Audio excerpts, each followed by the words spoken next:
یعنی اگر آپ اپنی دعائیں اپنے اللہ سے نہیں مانگتے، اپنی دعاؤں میں اپنے اللہ کو مشکل کشا نہیں سمجھتے، یا اپنے نفع اور نقصان کا مالک اللہ کو نہیں سمجھتے، تو میرے بھائی شرک آپ نے کر لیا۔ یہ اللہ کی ذات کے اوپر کلمہ پڑھ کے صرف اس کو اللہ کہہ لینا، آپ نے خدائی کا حق ادا نہیں کیا۔ اگر آپ نے اللہ کی صفات میں کسی اور کو شامل کر لیا، چاہے وہ آپ کا پیر ہے، بزرگ ہے، یا کوئی پیغمبر ہے وقت کا، تو شرک آپ نے کر دیا۔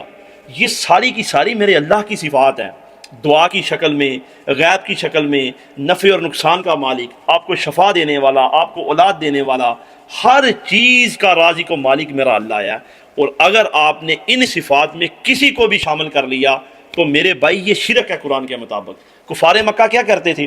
وہ ان بتوں کو کیا کوئی ڈائریکٹ اللہ بناتے تھے؟ وہ بھی یہی کہتے تھے کہ ہم ان بتوں کو اس لیے پکارتے ہیں کہ اللہ کے پاس ہمارے صفات ہی ہیں۔ کھول کے دیکھیں سورہ یونس، آپ کو پتہ لگ جائے گا۔ وہ ان کو اللہ نہیں بناتے تھے۔ اور اگر یہی عقیدہ ہم نے کسی قبر والے سے جوڑ لیا، یا کسی بندے سے جوڑ لیا، کسی پیر بزرگ سے، تو ہم نے شرک کر لیا۔ اور یاد رکھیے گا، قرآن کے مطابق اللہ کی ذات ہر گناہ معاف کر دے گی، لیکن شرک معاف نہیں کرے گی، بغیر حساب کتاب کے جہنم میں ڈالے گی۔ اور یہ اللہ کی ذات نے سورہ انبیاء میں اپنے انبیاء کا نام لے کر کہا کہ اگر وہ بھی شرک لے کے ہماری طرف آتے تو ہم ان کے اعمال بھی ضائع کر دیتے۔ تو میرے بھائی پھر ہم عام انسان کیا ہیں؟ اس شرک کی لعنت سے بچو، اپنے عقیدے ٹھیک کرو، ورنہ اللہ کے قہر سے نہیں بچ پاؤ گے۔